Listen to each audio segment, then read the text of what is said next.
And so building a relationship, building, uh, having a result in school, or having a good grade in school. I'm hitting you guys. I see you guys coming in right just in time. So we're just talking about in the university here, all the kids want to be successful, and I give them the formulas to be successful when you get out of school. So that, because you guys are going to be the leader in the future.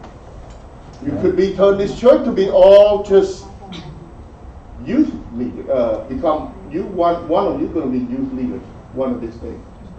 Yeah. Okay. So this is applied not just to adults, it's applied to your generation as well. Because I spoke to this university kids, well actually kids, because my daughter is in there and she's 22 years old and she's still a kid for me. Okay? That's my last, hopefully next year she graduates and I'm going to get a raise and I'm going to celebrate with my wife around the world. You know? So anyway, so that, and then when you have 2P, which is people and personal relations with Christ, you know you will get a result.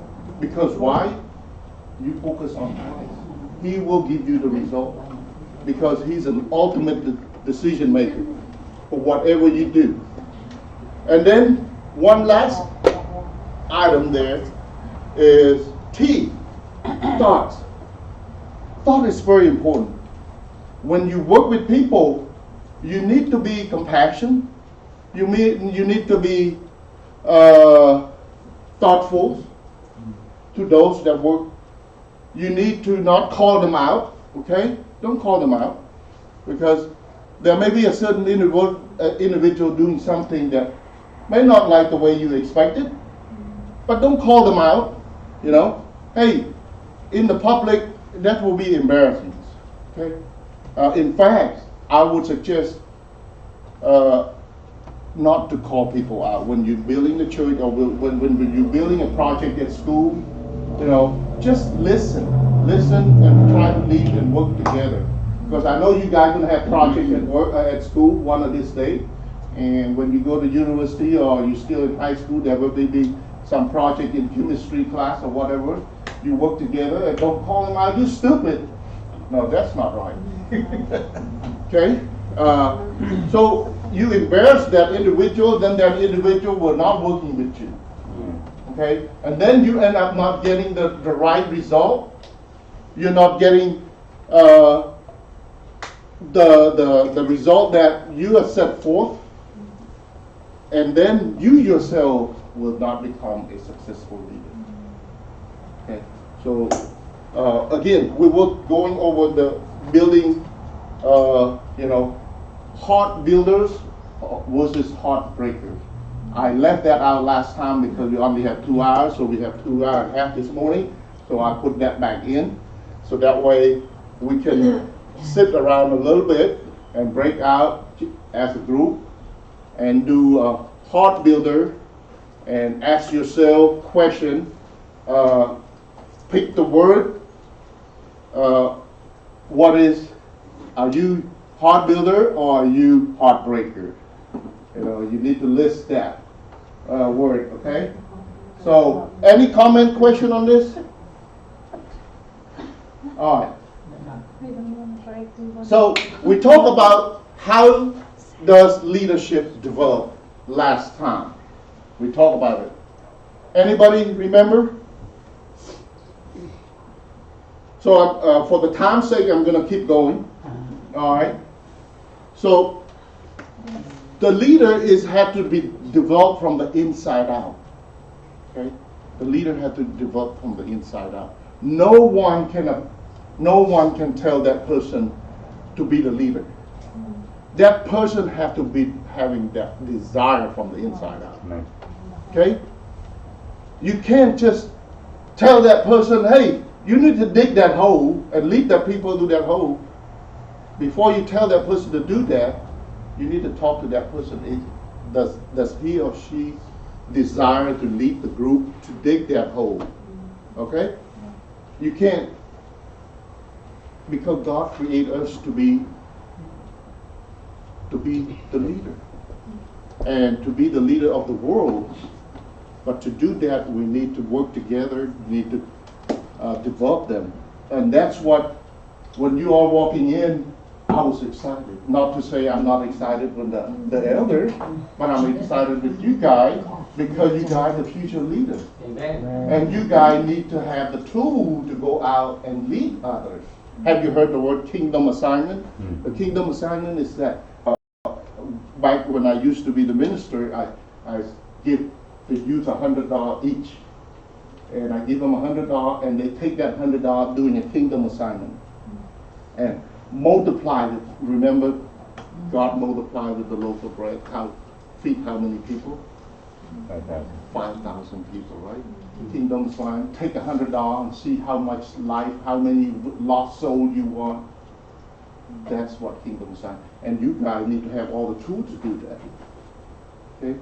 So we, in the Genesis it said, chapter 1 verse 26, you and I create to lead and rule over the earth. We all create to lead. But we need to look at God, Christ from the inside to leading us. And if you're leading the way the world leading us today, it's going to be tough to do, particularly the project that you're all planning to do. So focus on that. Assign everybody different tasks when you build this church. Now, we've been talking about building this church for years now, right? We need to come to a point that we have all in agreement. Let me tell you, to get 40 people to be on the same page and align with what you do, it's like you be one will say this, one will say that. How can we get the scope taken care of? How can we get that? Yeah, we just can't get anywhere. All you do is you're doing this. Yeah, 1 year pass and then 2 years pass. There you go. This option and that option. Leader got to be telling the group to understand what your vision, what your statement, why you do what you do, why that plan laid out is the best than the other plan, and driving them, leading them to move forward. If you don't, now when you lead them to move forward, after you finish, after you all agree, of course that leader, Brother Daniel or Brother Sawan or Brother Luo, there will be criticism after the fact that we all agree. Oh, why we do this? Why I told you we don't do this. We shouldn't be doing this. We need to be honest to each other. Okay? Need to be honest to each other. Building the church, building something is not easy. But you first thing is you need to align together with the scope. And if you don't, you're going to keep spinning your tail year round, not going nowhere. So the first thing you do, whatever the project that you're working on, Brother Daniel, Brother Sawan, or Brother Luo, as a leader of this church, you all meet together and agree to the scope, and then come to the leaders, different leaders, and say, this is a scope we would like to implement. And this is the spending that we would like to spend for this scope. Once you get that first stage out, it's going to take off. It's going to take off. The hard part is to get yourself in that boat. And then because some of them are not swimming, so they can't swim, they're scared. So to get to that little tiny boat, because that first stage is a tiny boat, you're going in, and should we go, should we not, should we go? If the leader is wobbling, could not make that decision, guess what? Everybody not going to make a decision because you're wobbling too. They're all wobbling and you're all wobbling, you're not going to make it. So we are creating to lead the world. Okay? So that's what we need to do. To be firm, compassion, and lead by faith, not by flesh. Okay? When you lead by the flesh, you're going to be in trouble. Lead by faith. So, as I said earlier, your leadership is truly developed from the inside out. When you do something, I have passion in doing this around the world right now because I feel like God has developed me from the inside out. I speak from the heart. I share based on my experience.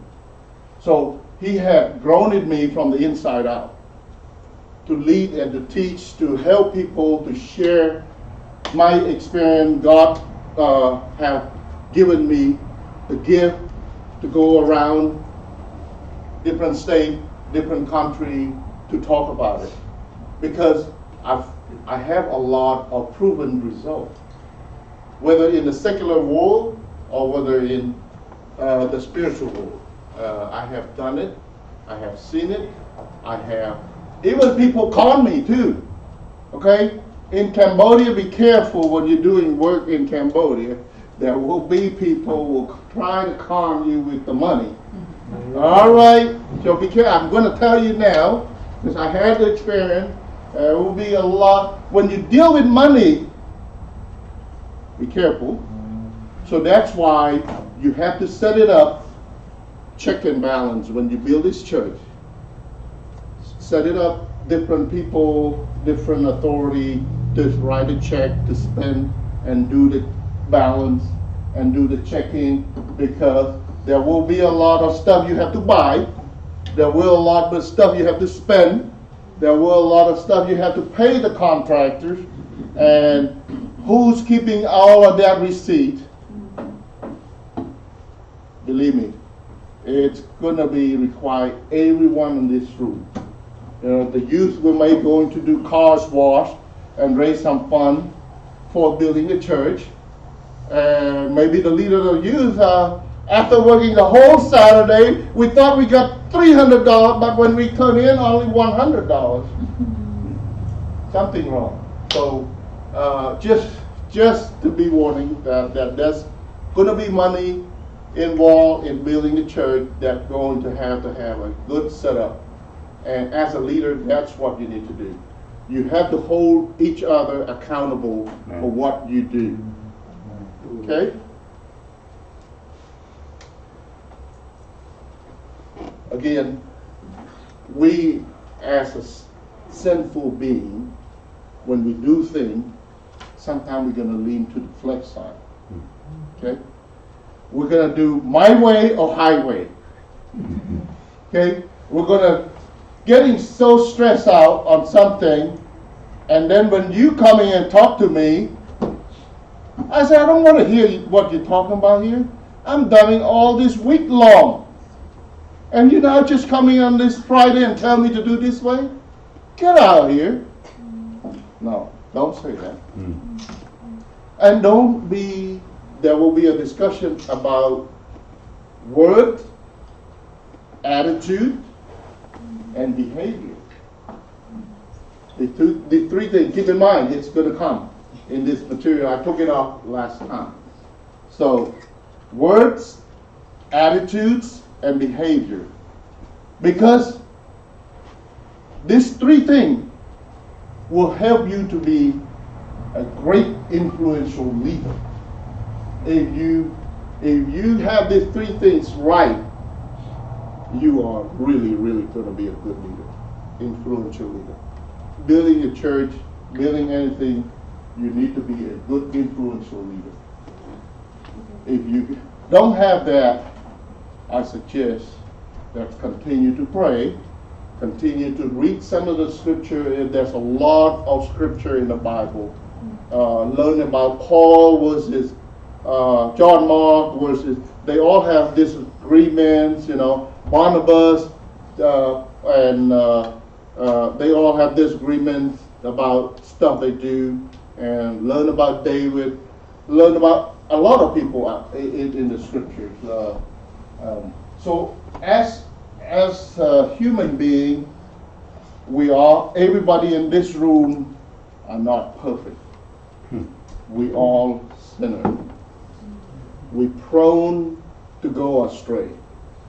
We prone to want to do our own things.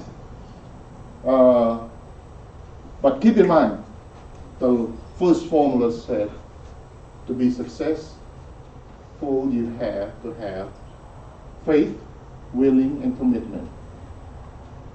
To be the successful leader, you have to have the relationship with people, and then have relationship in Christ, lead them to have relationship with Christ. And you also look at the results and look and be thoughtful. Okay. All right. So we talked a little bit about worldly leadership last time. And I'm not going to do a breakout session on this because we did it last time, but I have other breakout sessions that I like to do. So worldly leadership. Worldly leadership is my way or highway.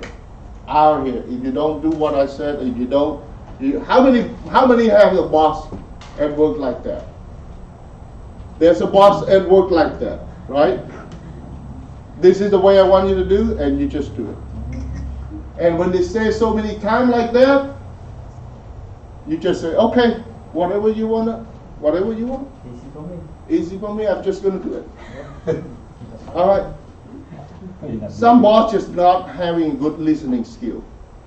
Some boss just having a hard time to listen to anyone input. So I'm going to summarize that kind of leadership. So that's world leadership.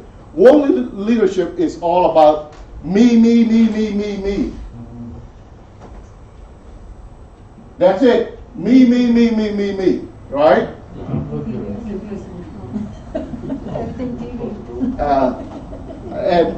And when you're me too much, I too much. Last time I was here, I was talking about I, me, right? What is I? Sin is there's I in the middle, right? Sin is I, S-I-N, I. Another word that I like to bring to that, pride. In the middle, I have what? I. Pride is sin. Ego is sin. So when you have that, I, me,